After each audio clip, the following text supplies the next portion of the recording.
and welcome to Beware of Spoilers. I am Adam. It's been a busy news week, so I recorded a few 30-minute reviews this week, so hence the brain fart about that. So what have we got on today's itinerary? We're going to talk about the first episode of The Time Traveler's Wife, the new show on HBO, and hence HBO Max, with Rose Leslie and someone who looks like a tanner version of James Franco. I don't know his name, but I do know Rose Leslie because she was also in the Agatha Christie movie earlier this year, which was not great. So this show, it's one of those things where if you watch enough TV, you start to recognize the names, and then you start to see what their like shooting style is, and what their, it's one of those things. It's a learned skill. Where even had I not seen the name in the opening credits and been like, oh, that name sounds familiar, I would have been like, this looks a lot like Arrow, Flash, and certain episodes of ER. And that's because David Nutter directed the pilot. And good for him. It's very well shot, and all of that. My issues with the show.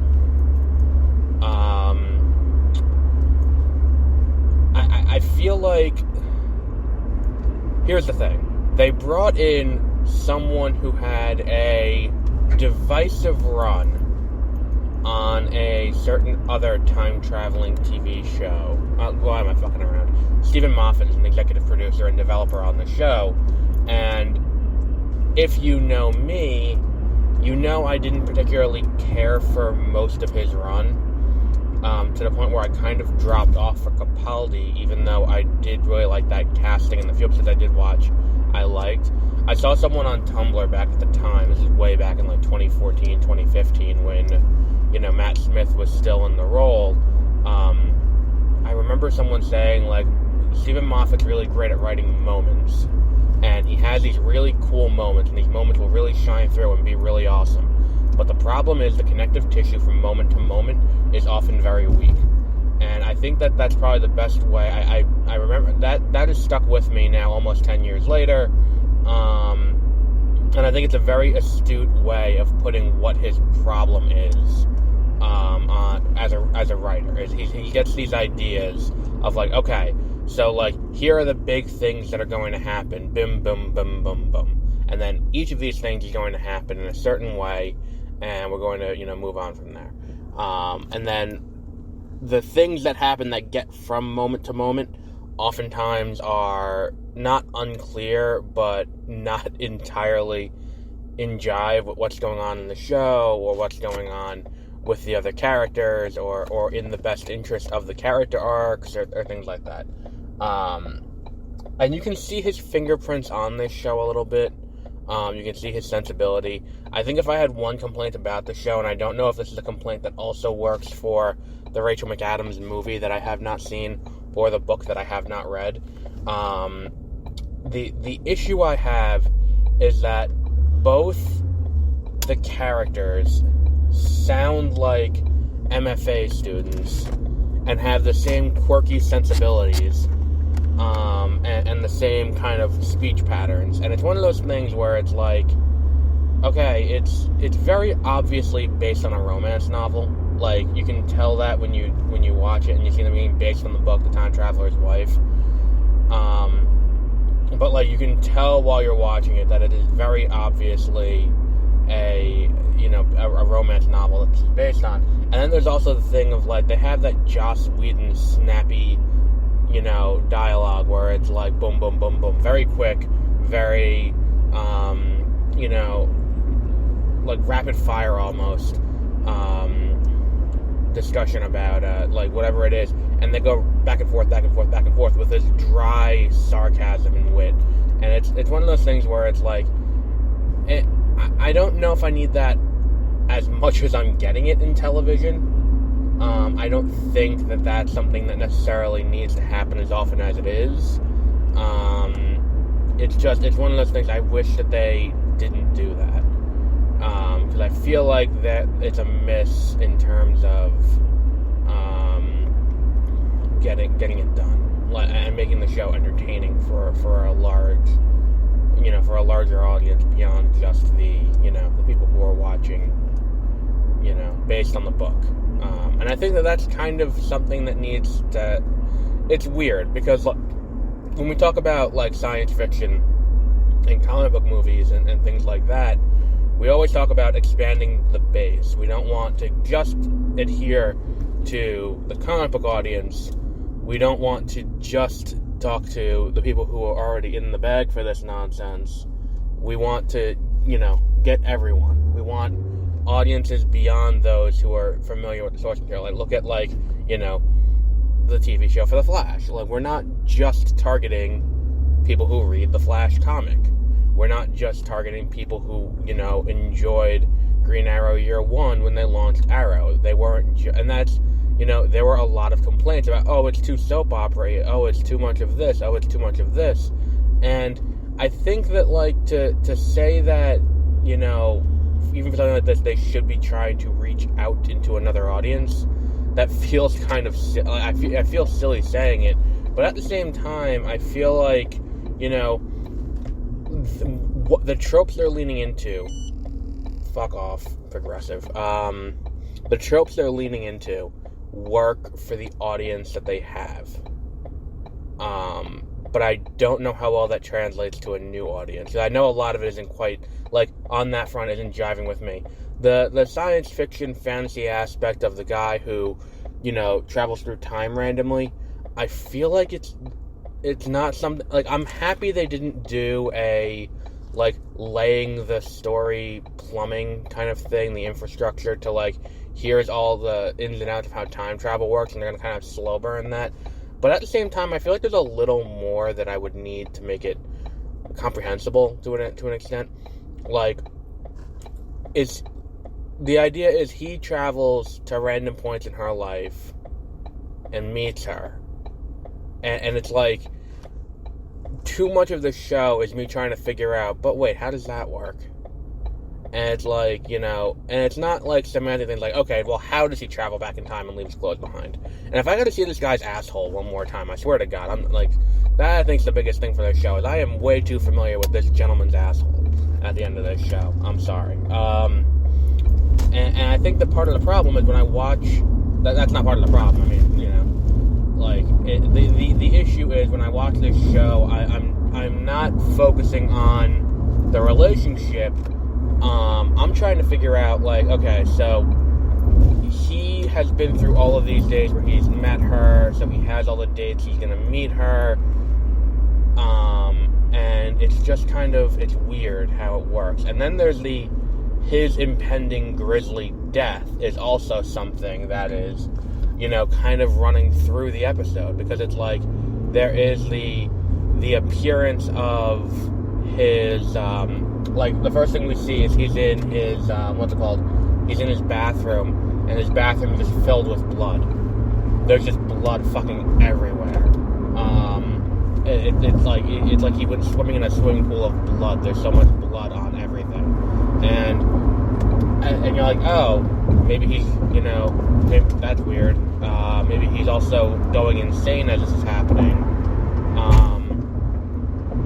And then, he comes back, and then it goes away, and it's oh, okay, so maybe, and then he's talking to his other self, and he's well, you've seen the blood, you know that something's coming. And then they also explain, oh, he, his body parts time travel as well. So, his baby teeth also travel through time. They don't just kind of hang out, wherever he left them, because they're not part of them. It's they also travel through time. So the blood we saw was his blood from another time. And then at the end of the episode, we get to something his feet appear, but only his feet. So there is a mystery here about that, and I think that the thing is that the show is going to be not about him trying to stop that, but more about him coming to terms with the fact that that's coming and making the most of the life he has there. Because I think that's one of the lessons that, the older version of him says. And I think that what we're getting to, I mean, look, again, haven't watched the movie, haven't read the book. The episode is kind of framed with, the Talking Heads kind of, thing, where they're talking directly into the camera, like it's a confessional, and it's this discussion of his powers and what happens, and it's an older version of him, and then he vanishes. And I think what's going to happen is that him that vanishes at the end of the episode, I could be very wrong, I think that's the one that ends up dying. And because of that, like, it's him going through the stages of grief as his death is impending. Like, it's him mourning himself in the same way that kind of Swan Song was that. The Apple TV Plus movie with Mahershala Ali, where it's about him coming to terms with his inevitable demise and then making it where he's okay with the outcome that's happening and accepting it. It's that kind of same thing, I think is what we're going for here. It's fun. I mean, I don't know. I feel like there's a lot of things here that don't quite, feel quite right. I don't know. I was watching it, I'm like, okay. It's fine. It's not something I would go out of my way to be like, oh, we have to watch this, every week. It's something that I will eventually get around to watching. But, I don't know. I feel like there's definitely room for growth. But I'm not going to hold my breath that it's going to eventually come. I think it's just as likely this show stays where it is, which, for me, as not a big romance, fan, the show kind of stays in a weird, kind of, okay, moving on. And I think the thing is, too, they do really do this weird thing where it's older him who is married to Claire goes back in time and meets Claire for the first time, and what's it called? And 6-year-old Claire, and it is they do walk a very fine line there of that is his wife, but 6 years old, and it's a really weird kind of situation.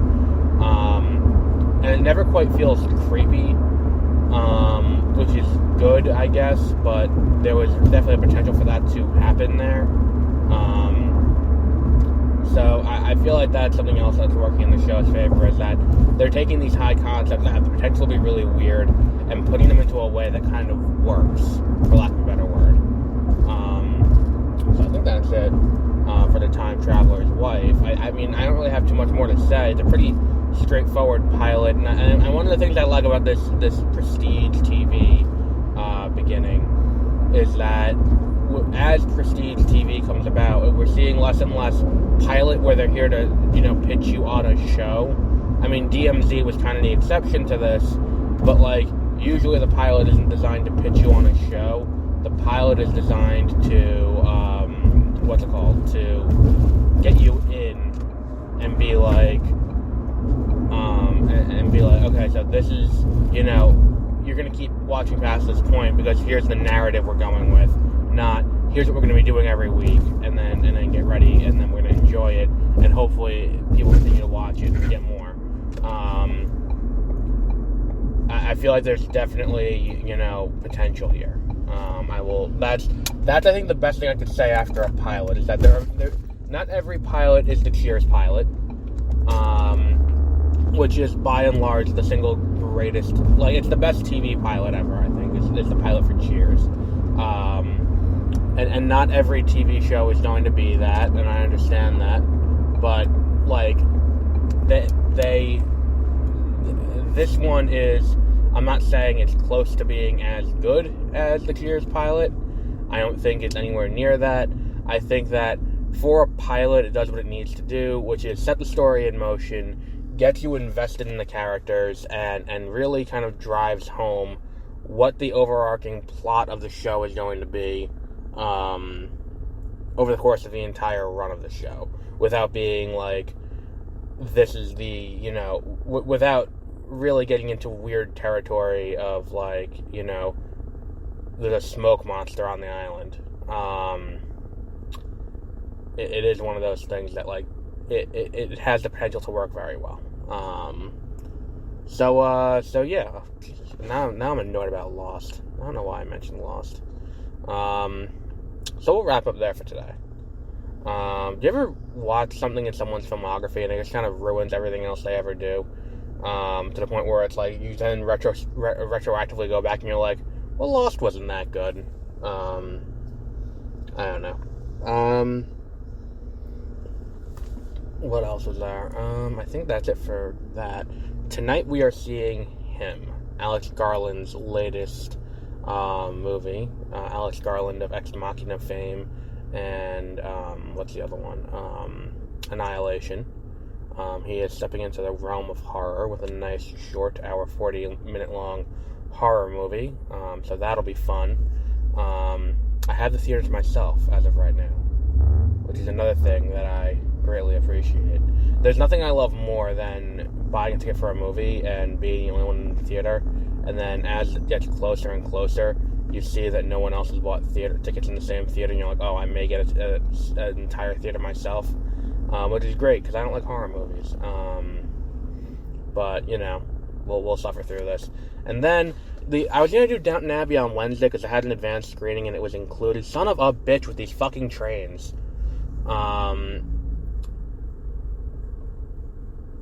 There was a, what's it called? There was a, there was an advanced screening of Downton Abbey 2, that I was going to see Wednesday. And then I was like, you know, well, I've never seen the first Downton Abbey, and I've never, you know, gone out to see, like, I've never watched any episodes of the TV show. Like, I have zero familiarity with Downton Abbey as an entity. So, looking at like that, I was like, well, maybe I'll be the person who goes in and is like, well, how does this work for someone who's just walking into this for the first time, having never seen any of this? Like, how does it play for the average person who is not a fan already? And then it's like Wednesday night, I'm like, well, I'm at work and I'm like, why the fuck am I going to see Downton Abbey in a crowded-ass theater? Because that theater was packed full of people who were going to see Downton Abbey a day early because God fucking bid something that's spoiled from this, you know, rich people porn. And then, like, I was like, alright, whatever, I'm not going to go do that. So I canceled. And then the other thing was, I was like, alright, I'll watch the first Downton Abbey movie, and then we will go from there. And I was like, no, I'd rather go in blind. I think going in with absolutely no context for anything in this is probably the best way to do it. Because if I go in with context, if I go in like, okay, so Downton Abbey is X, Y, and Z, all I know it is ambiguously British rich people who have a very nice house, and the drama that ensues in this nice house at a very PG level. So, in that regard, I know all I need to know. But looking at it like, oh, so, you know, more specifically, who are the characters, what do they do? I also know Maggie Smith is in it. But that also is because I've seen the trailer like 80 times at this point, because I play it before fucking everything. So, and also it's weird, they're putting it in the Dolby Cinema. Like, they're putting Downton Abbey in the Dolby Cinema, which is a strange choice, I feel, because I don't think that Downton Abbey is something that would necessarily 100% benefit from the, from that, you know, that type of screening. So, yeah, whatever. But Downton Abbey is, it's one of the, I'll walk in and I'll see it blind, because I want to be like, well, how well does this play for someone who is not a fan? Someone who has never watched a Downton Abbey anything, how well does this movie work? Because, you know, again, like I said with the romance in regards to the time traveler's wife, every other thing we talk about accessibility. How accessible is this to a newcomer? And especially with something like Downton Abbey, A New Age, or whatever the hell the name of the title is, like A New Era. For something like that, you're going out of your way to not number it. And one of the things we've learned is that when you number something, it creates an inherent barrier of entry to people, which is why they don't really number sequels anymore. Like, it's not Doctor Strange 2 in the Multiverse of Madness, it's Doctor Strange in the Multiverse of Madness. It's not Captain America 3 Civil War or Avengers 2 Age of Ultron. It's all that. Like, Aquaman is not Aquaman 2 The Lost Kingdom, it's Aquaman The Lost Kingdom. They remove the numbers from the sequels because having a number there is like, oh, there is required reading. There's something I need to do before I go to see this to understand it. So if you're going to not say Downton Abbey 2, A New Era, then I shouldn't have to watch anything to go into this movie. I should be able to walk in blind and see it. And that's the general idea. We're going to see if someone can walk in blind and still understand everything that's happening. That's really what we're going to test. Not so much the quality of the movie or anything like that, because I'm sure the movie will be perfectly fine, perfectly serviceable. But the issue is it going to be perfectly serviceable to everyone, or is it just the people who are fans of Downton Abbey? And I feel like that's the kind of thing where it's like, if we're going to have this conversation about how everything needs to be accessible, well, let's expand that. Let's have this too. I don't know. It still feels weird as a Dolby Cinema release, because it's like, oh, so why does this movie need 87 speakers to get its point across? I saw that and I'm like, so wait, so Disney can't be Disney had to have gotten that call, like, wait, so we don't get 3 weeks at uninterrupted at the premium screen. We only get 2 because of what's going into the Dolby Cinema. I'm sorry, I understood Top Gun. I understand Top Gun taking that. I completely get that. But I'm sorry, Downton Abbey is taking the premium screens. It just feels like one of those things that feels very silly, where it's like, why? It feels like a waste of money. It's like when I heard that Daniels wanted to shoot the scene with the rocks in Everything Everywhere All at Once with an IMAX camera, and it's like, what, are you fucking insane? I don't know. So we'll wrap up there for today, and we'll be back later today with Him. I think that's the name of the movie. Him. Him? Yeah, I think it is Him. Or Men. That's the name of it. Men. So we'll wrap up there for today. Until then, have a great rest of your week.